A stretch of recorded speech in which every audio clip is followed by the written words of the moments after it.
Hello, hi. Let me welcome you to the next session today. And this session is talking about the theme of rebuilding Africa's travel and tourism sector while enhancing its resilience. So really dealing with the challenges of how we balance the rebuilding and recovery of the travel and tourism sector with the need to enhance resilience. My name's Professor Lee Miles. I'm the Professor of Crisis and Disaster Management at Bournemouth University Disaster Management Centre. I'm not Edmund Bartlett, although Edmund Bartlett will be featured on the panel today. And I'm delighted to be joined by an all-star stellar cast. And we'll be talking about this from a number of ways. So I'll just introduce them individually as to who they are. I'd firstly like to welcome Gloria Guevara, who's President and CEO of the World Travel and Tourism Council. I'd also like to welcome Honourable Francisco de la Torre, the Mayor of the city of Malaga in Spain. I'd also welcome the Honourable Edmund Bartlett, Minister for Tourism from Jamaica. I'd also like to welcome the Right Honourable Minister David Maynier, from Minister for Economic Development of the Western Cape. And I'd also, of course, not but like least, like to welcome Henry Katonga from Zambia. And finally, probably a name that everybody knows, Dr. Taleb Rifai, ITIC Chairman, and of course, former Secretary General of the UNWTO. So without further ado, because we've got a large number of people to cover, and I'm going to ask each of them to provide some very short opening remarks. I'm going to introduce Gloria Guevara, from the President and CEO of the World WTTC, who will give us a short presentation, really looking at the importance of the current issues related to travel and tourism. Over to you, Gloria. Thank you. Thank you. Good morning, good afternoon. Greetings from London. Thank you for this invitation. On behalf of the global private sector, I want to thank you for the opportunity to be here today. As you know, WTTC represents a little bit over 200 CEOs from around the world, all geographies, all industries. And of course, we also represent, as we have SMEs as part of our members. These are some of the faces that hopefully are familiar with you. Chris Nassetta is our current chair, and we all speak one voice. For 30 years, we have been doing economic impact report. And let me just share with you briefly the data that we just released recently in terms of how big was the impact of the pandemic last year. If you recall, in our previous report in 2019, travel and tourism contributed to 10.4% of the global GDP. That's equivalent to $9.1 trillion or 9,100 billion, depends on how do you measure. Unfortunately, last year we saw a very impressive decline, 49%. We lost around $4.5 trillion. And the contribution from our sector was down to 5.5. So that was a huge decline compared to the global economy, which went down 3.7%. Travel and tourism globally went down 49%. 62 million jobs almost globally are lost, are gone. From 334 million jobs globally that we had in 2019, last year we ended the year with 272. Very important to highlight that here we still have many jobs at risk, like 100 million jobs are still at risk, because in many countries around the world, we still have schemes like the furlough schemes or protections from governments. We have reduced also the number of hours. So in addition to these 62 million jobs, this number can increase 100 more if we don't implement the right public policies. For the last 5 years before the pandemic, very important also to highlight, of all the new jobs created around the world, 1 in 4 were from our sector. So this still is the best sector to create jobs and provide opportunities to many nations around the world. Now, very brief, let me share with you the regions. How is the decline in the different regions? At WTTC, we have data for 185 countries around the world and all these regions. And here you can compare the different regions of the world, the decline of GDP, because we not only look at the number of travelers, international, domestic, we look at the spend and the impact on the economy. And also, of course, the jobs. In the case of Africa, as you can see here, the region had a very similar impact. Globally, it was 49%, the decline in the GDP. And the impact on jobs, it was almost 30%, with 7 million jobs impacted, which it has been, as we know, devastating. Here, of course, you have some other regions, and you can see the comparisons. But this COVID pandemic has been devastating for everyone. Now, moving forward, what do we see and what has been the struggle? And here the question is, how do we achieve a fair balance where public health is a priority for all of us, for everyone, but at the same time, we're suffering from mental health, domestic abuse has been increased in many countries around the world. The social impact is devastating. We have seen an increase in poverty, increase in poaching, for instance, in illegal wildlife trade, a lot of job losses, as I say before, increase in exploitation. And the question is, how do we balance this out? And in the next slide, which is the last one, I just wanted to highlight the importance for Africa and the rest of the world to come together and to define an international mobility protocol. We need to have clear rules. The word here is certainty. In one end, if someone is tested positive, that individual has to be put in quarantine. But entire countries should not be considered as infected and consider the entire country is put in quarantine. We need to move from country assessment to individual assessment and use the solutions and the technologies available. So the quarantine should be for individuals. And at the same time, what we see more and more around the world, where we're moving in Europe, the US, and many regions, is that in a protocol that if someone has been vaccinated, the country will issue, as you see here in the top right of this chart, certificate. That or a rapid COVID test negative, that will be included in a digital lab. So if you were not fortunate to be vaccinated because the vaccines are limited, you should be able to present a negative test, but a rapid negative test that would allow you to have this mobility in conjunction with the safe travel protocols that we have been working in the private sector, such as wearing the mask, hygiene, and distancing. This would allow us to resume international travel. In the case of Europe, besides the vaccine and the test, they are also considering having the antibodies for COVID, someone that had been infected in the last 6 months. Similar is going to be in the US and other regions. But if we can have agreement among the countries of Africa, that would allow us to resume international travel and bring back the millions of jobs impacted. So here, as I said before, to have clear rules and requirements are the foundation to resume international travel and move forward. Thank you for the opportunity. And now back to the professor. Thank you. Thank you, Gloria. Thank you for that presentation. Short, sweet, and to the point. That's how we like those kind of presentations. So thank you very much for that. I'd just like to ask one question, really, before we move on to the next speaker, and that's just to highlight some of the challenges. I think one of the things that comes out really strong from your presentation is that in many ways, when we talk about helping Africa, or in many ways providing a kind of balanced approach, we're often talking about providing sort of movement of resources. But what your presentation shows is that for the travel and tourism sector, the impact was a global one, that the global travel and tourism sector is not really in a fit for purpose position to be able to provide that kind of partnership arrangement in the way that it would hoped. But from your point, you mentioned a lot about the mobility protocol.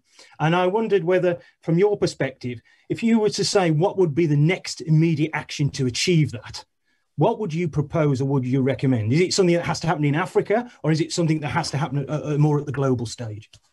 I think the challenge last year, and still the challenge, to tell the truth, is the lack of international collaboration, because we were not prepared for this pandemic and countries were looking to their own, of course, to protect their citizens, but we need to have this balance. So my recommendation for Africa is similar to recommendation for Europe and other countries, which is basically, how do we define these rules? How do we work together, right?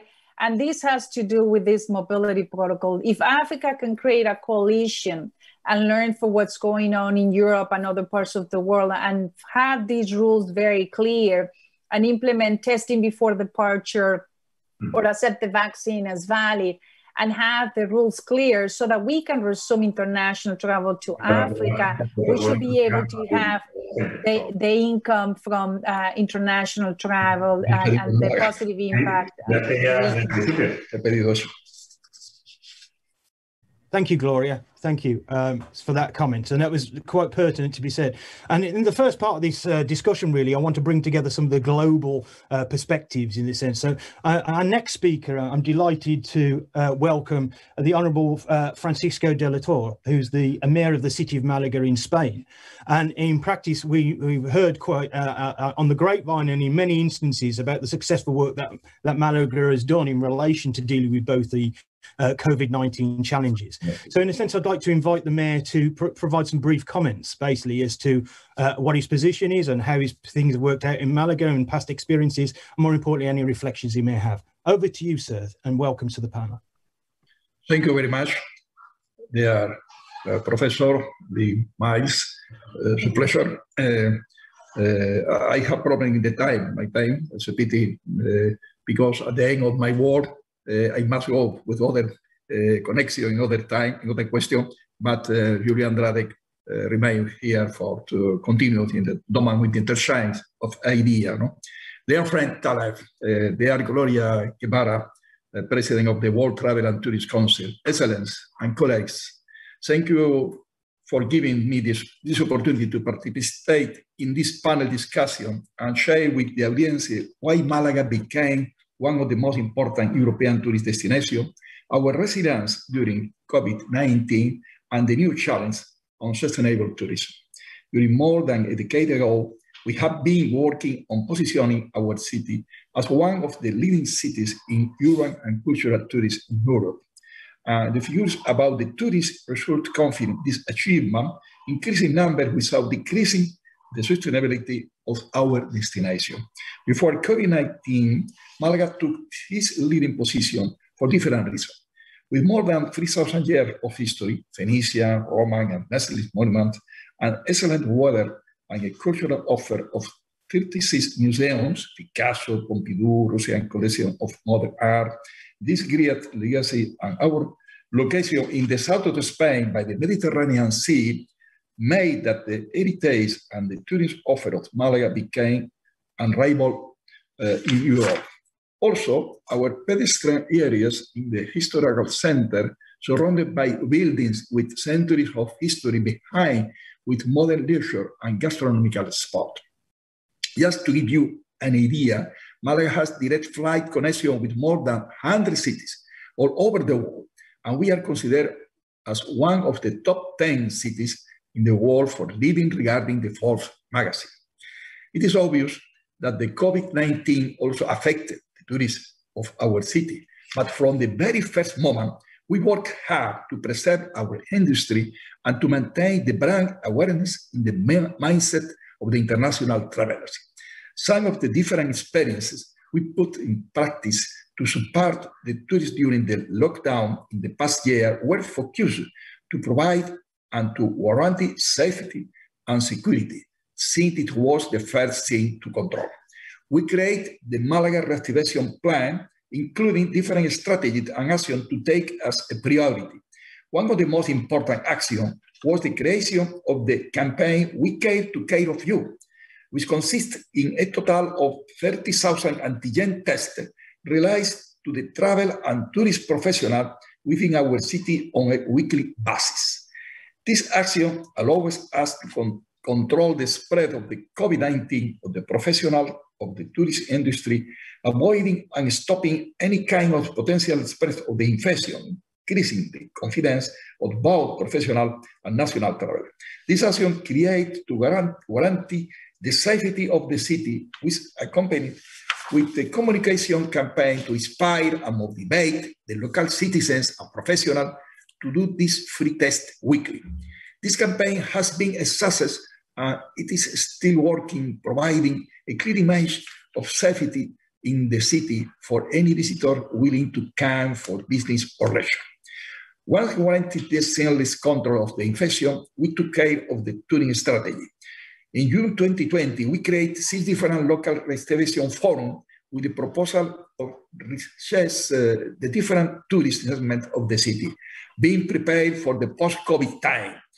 These forums were made by local companies, tourist professionals, city authorities, and city institutions, and we all together decide to ensure a strategy to tackle issues and challenges as for example, how to guarantee the already mentioned safety, what to incorporate in addition to the already mentioned antigen test. Some of the challenges related to the tourism strategy were discussed in this forum, and they brought some ideas on communication and promotional campaign, both national and international, and how to recover the air connectivity, among others. This forum also allowed us to discuss about how to handle the new limitation on carrying capacity and our tourist resource and company in Malaga.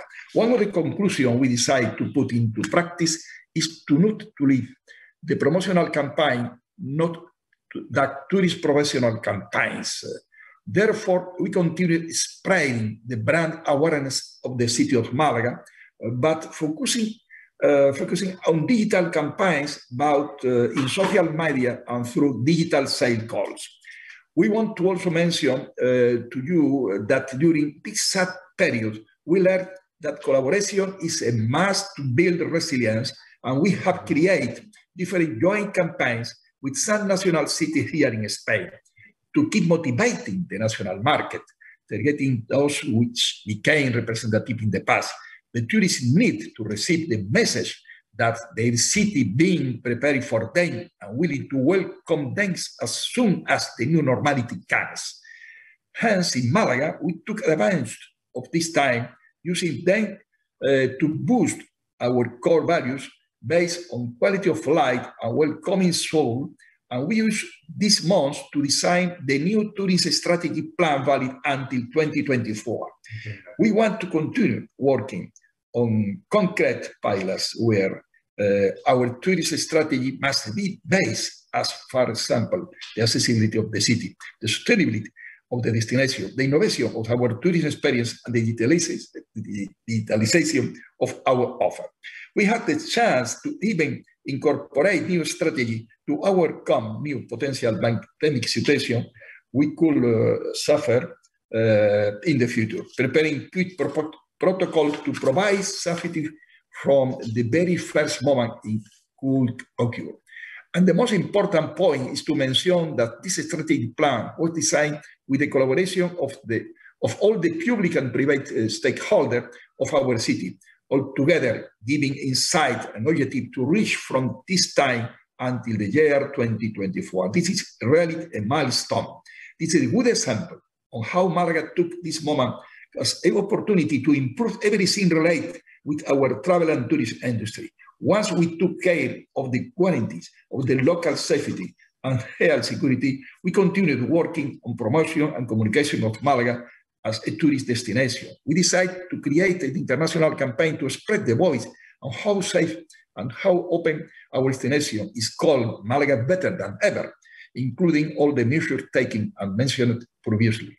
But we talk about concrete experience to support the local tourists. I must say, for example, that we maintain the museums open, and we even incentivize our citizens to come and visit them, adding a special benefit at free parking in the city center or free family ticket, for example, among other measures. We also digitalize all our tourism route of the city, allowing anyone to visit the city with social distance and security, no matter the time of the day.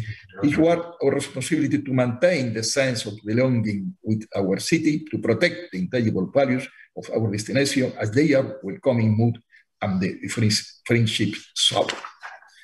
Thank you very much. Thank you very much. And we really would love to help you all with this speech, with the continue with Mr. Andrade in the moment of the interchange idea. Thank you. Thank you very much. Have you got time for a question, or must you leave now, Mayor? Okay. Hello. Yeah, just one question. You talked about communication plans. You talked about working together with stakeholders, and you actually talked a little bit about some of the things that Gloria was alluding to, which was actually the importance of international mobility protocols, about informing people about testing. Which one issue would you advise would be best practice for African cities, for example, to take up from your experience in Malaga? Which would be the one issue that you would say has been the most successful thing that Malaga has done, briefly? I think it's necessary in the protocol for mobility, international mobility, to work all together. No? In Europe, I think it's necessary at the addition of OCDE, the National Organization of Cooperation and Development Economic, United Nations also, no? On MET, Tourism World Organization, no? Because it's necessary to arrive, have the free card, no?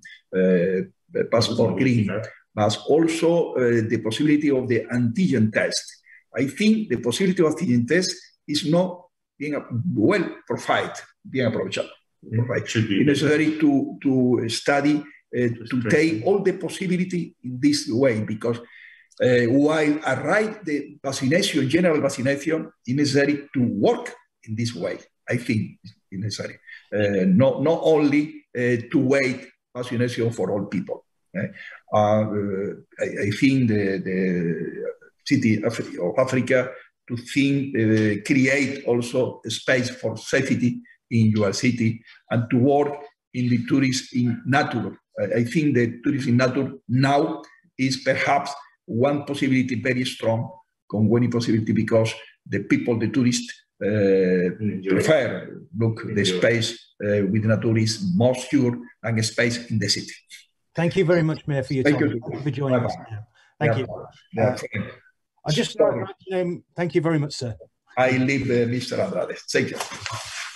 Can I now move on to the last of the global speakers, if you like, and we have a short presentation film from Minister Bartlett, Edmund Bartlett, Minister of Tourism from Jamaica, and he'll be talking about the issues in relation to diaspora in particular. So I'll hand over now to the organisers for the production of the talk.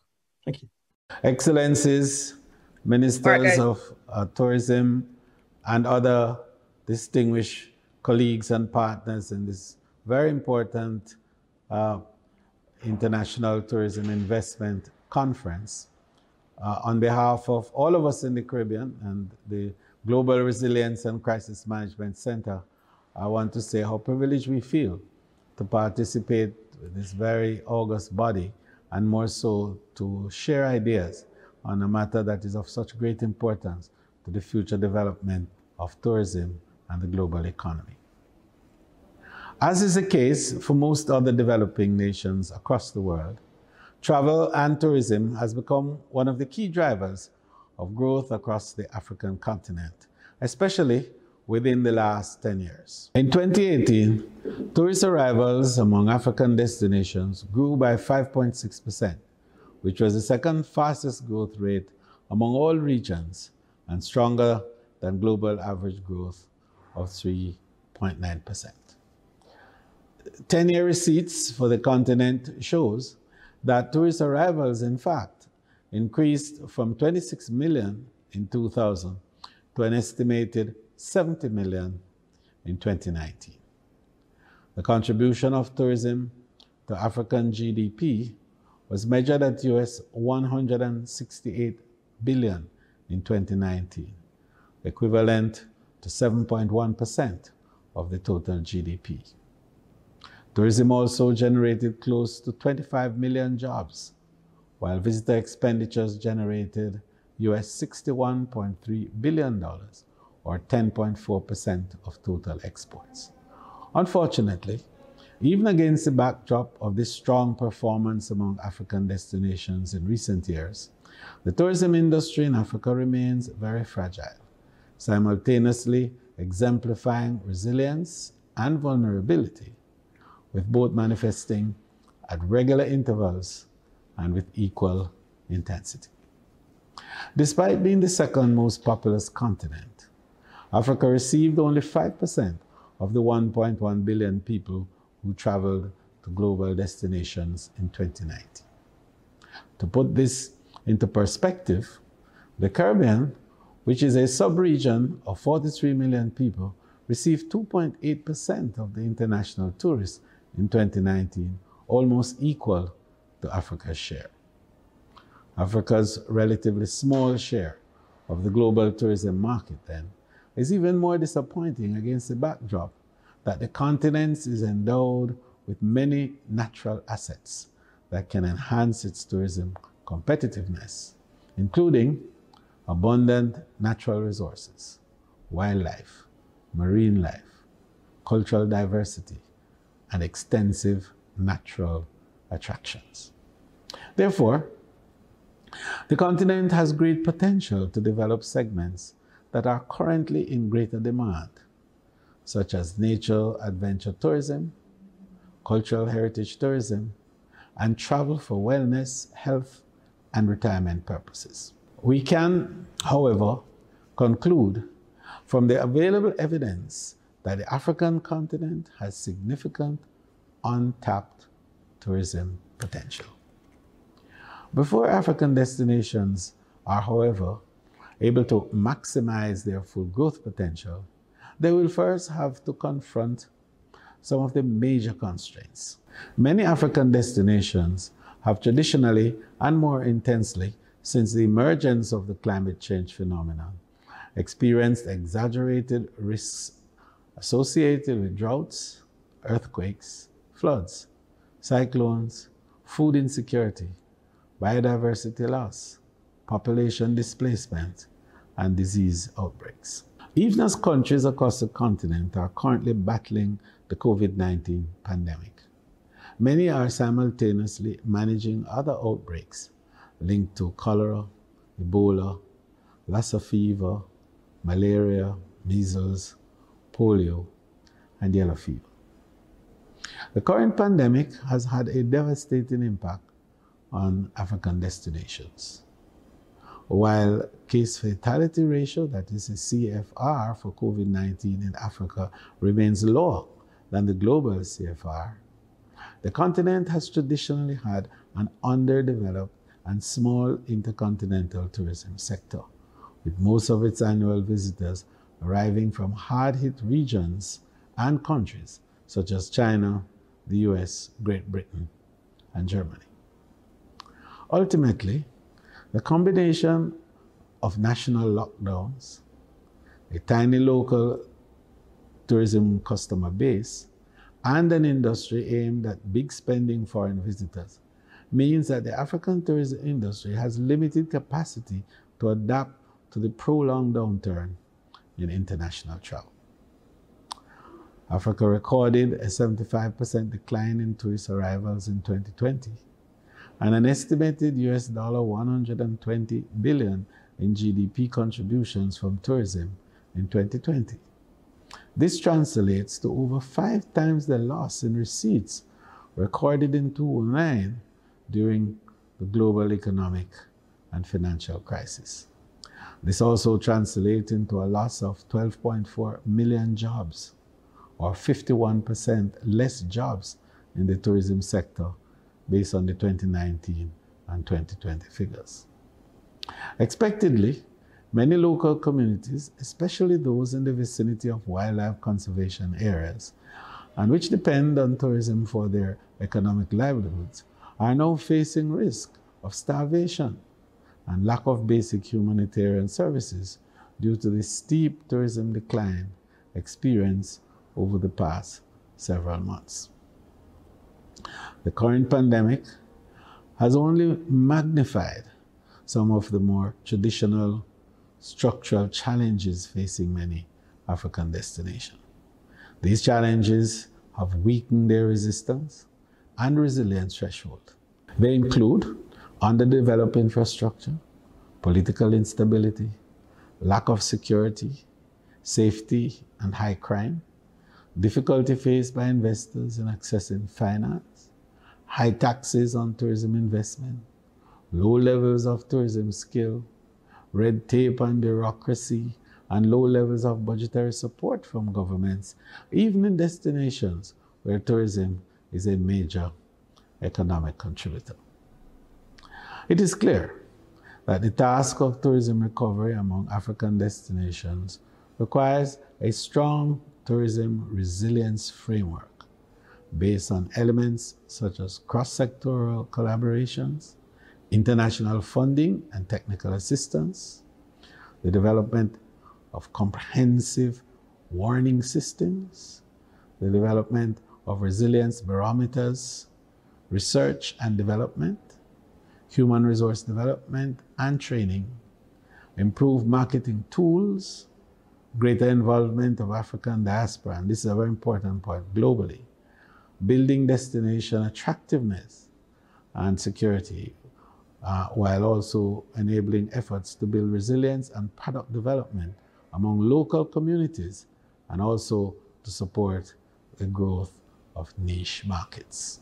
As a focal institution for coordinating strategies and interventions to enhance tourism resilience globally, the Global Tourism Resilience and Crisis Management Center, the GTRCMC, which I co-chair with Professor Taleb Rifai, stands ready to help put together a recovery coalition for African destination and to enhance the overall resilience of these countries.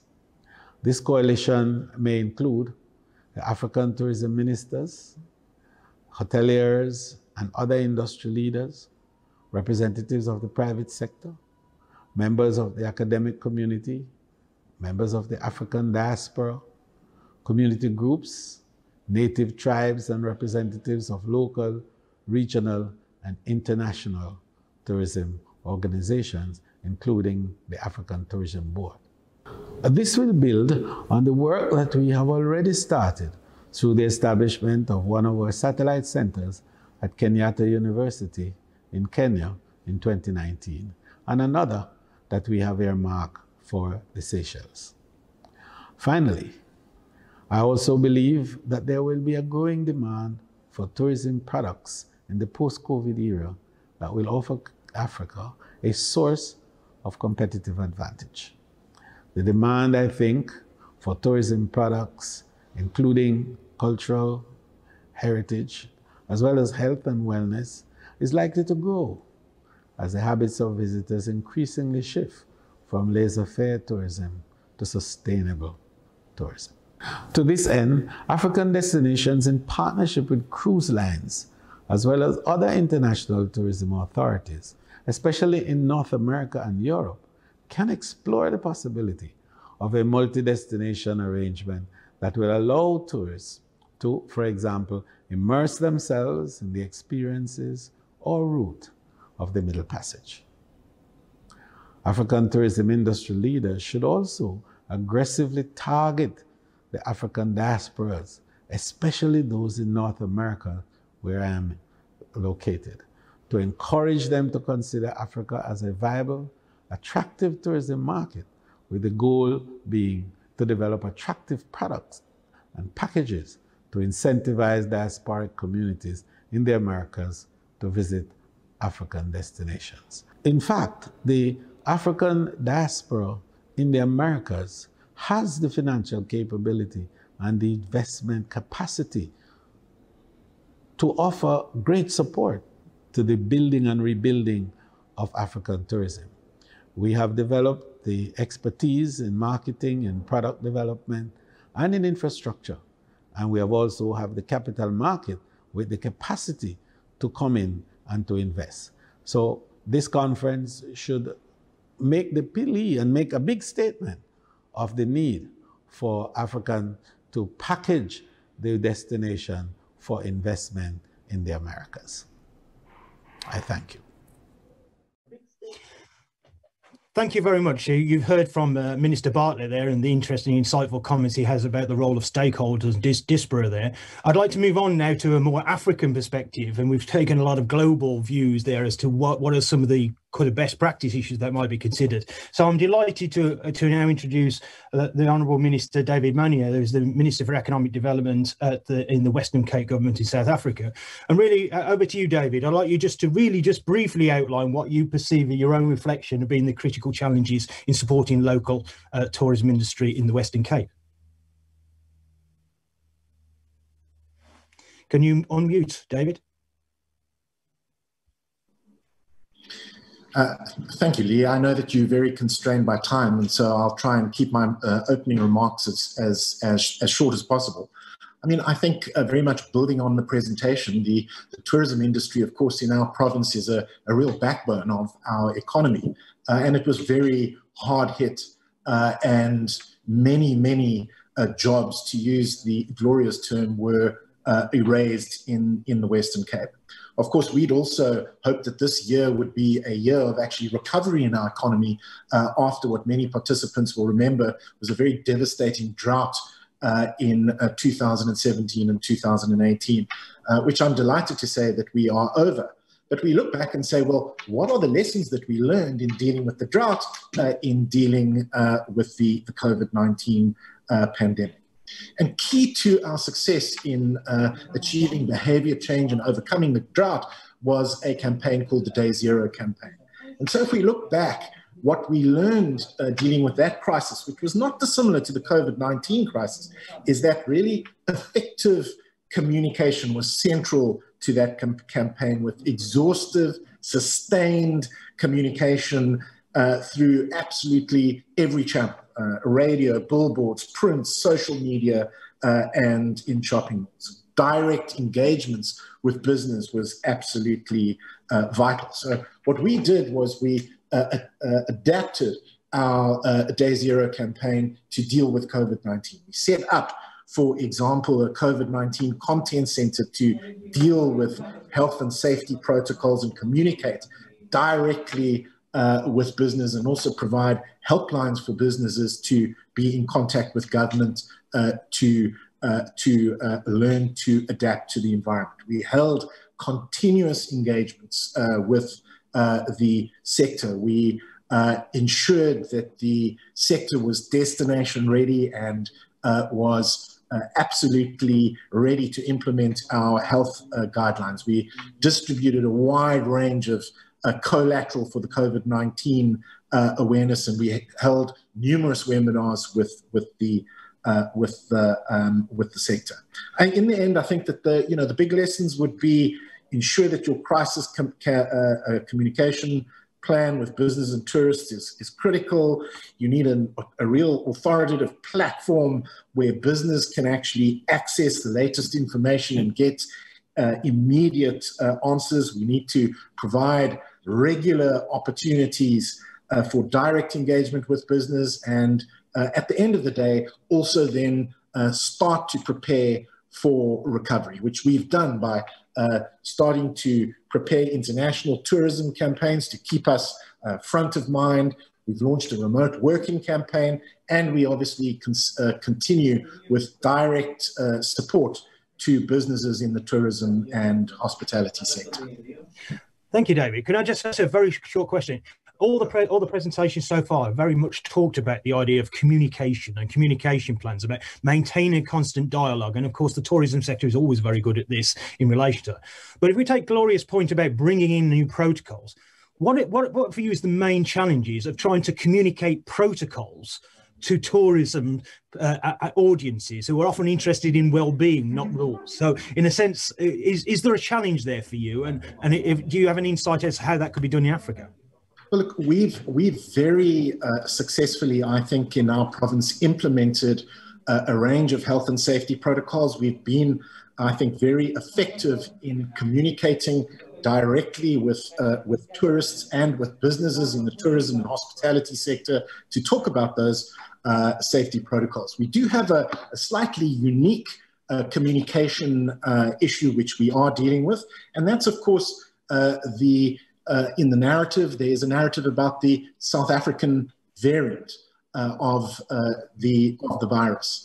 And of course, the truth is that variant was first discovered here and is, I think, testament to the excellent science in our province. But also, of course, this variant, even although it was first sort of discovered in one of our provinces, we don't know really where it originated.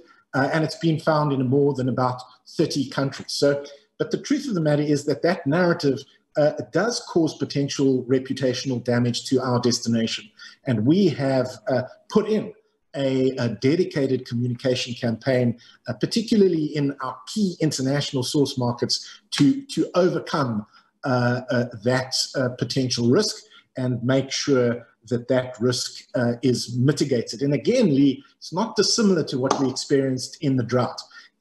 There was a big lag time between, in fact, us overcoming the virus, overcoming the drought, and the perception in our international markets about the drought. And so we had to invest a lot of time and effort overcoming those potential, as it were, risks. And I think that we've done it extremely successfully in the Western Cape.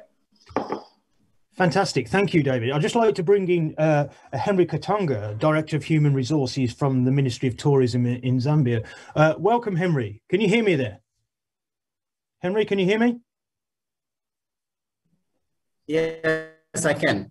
Henry, I can.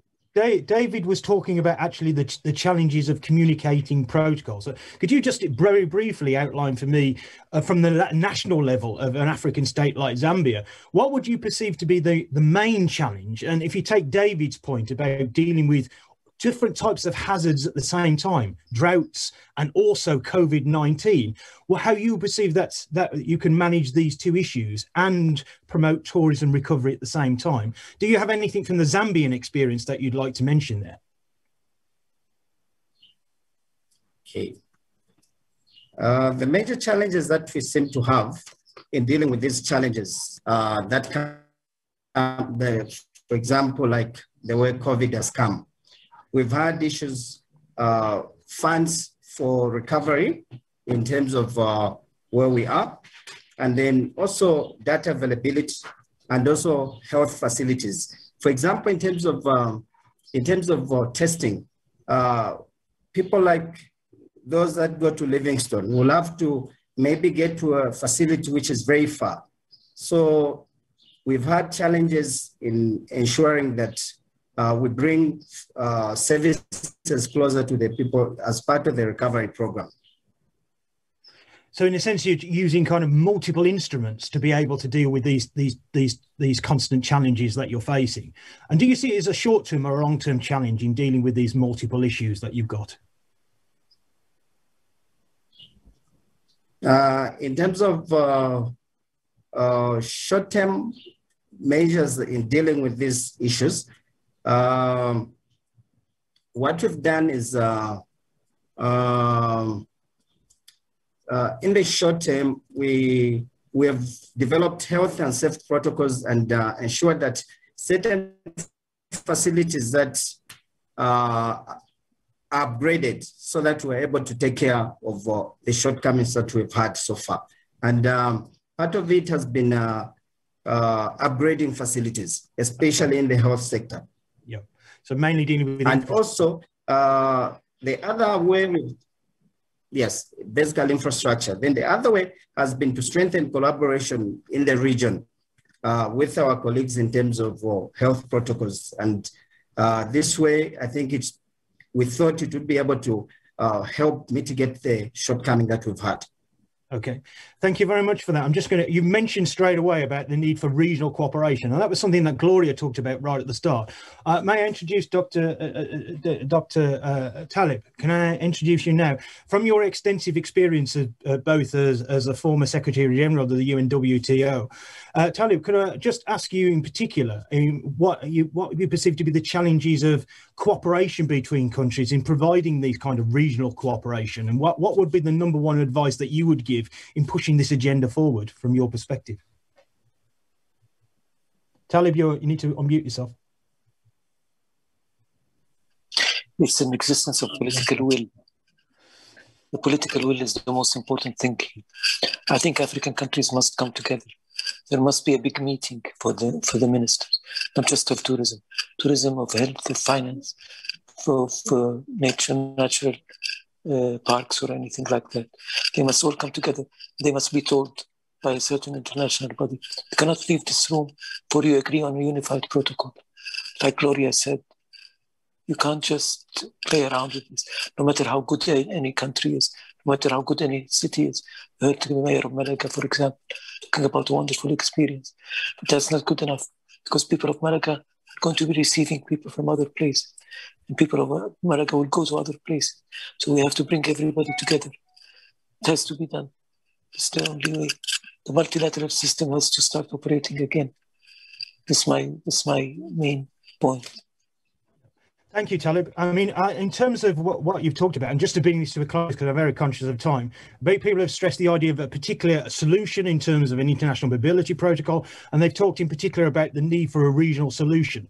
And the need for active multilateralism. That seems important, but what David and Henry have shown is that the African voice has to be central to this. And fundamentally, it's not a global protocol of the first world deciding the rules and in form of kind of vaccine nationalism, but fundamentally the global solution has to have a strong African voice, because what this panel has shown from David and from Henry is that there's real African experiences about making this a global solution. And I think if there's anything that needs to be brought to the table, it's that. Of course. We have to start with our own neighborhood. We have to start with our own region. And then you go international. But Africa has a lot to gain. It comes together, and it can come together. Africa is a continent that has proven it can work together very well under difficult circumstances. And that's why Africa is very important, because people are going to come to Africa from all kinds of the world. And Africans will have to travel somewhere else. So everybody's a winner, everybody's a loser if we don't come together.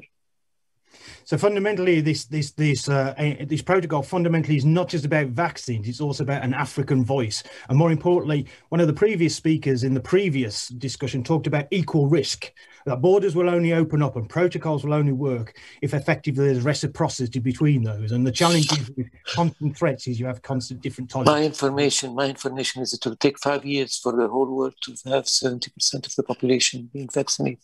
Yeah. So we can't just depend, like Gloria said, can't just depend on vaccination. Vaccination passport alone is not enough. We have to combine that with also testing and antibodies testing as well, because otherwise it will become a political game of those that have it and those that do not have it. For example, a country like Mozambique, what does it have to do to receive people? It cannot do it on its own. It cannot vaccinate 70% of its population tomorrow, or the day after, or the year after. It will take 5 years, as I said, to have 70% of the world. Yeah. This is the nature of travel. The nature of travel is bringing people together. Okay, well, we're short of time now, so effectively I'm going to wrap this panel up. Thank you very much to my speakers, and really just to hone a number of important points about the importance of key agendas like international protocols, the need for a key meeting with a political will which underpins it, and fundamentally that the African voice of experiences like in the Western Cape and in Zambia should be brought to the table seriously in shaping those wheels forward. It's not simply driven by a global agenda, but in Africa it has to be driven with a strong African voice. Thank you very much from everybody. And I'll bring this session to a close. Thank you all. Thank you, Miles. Thank you.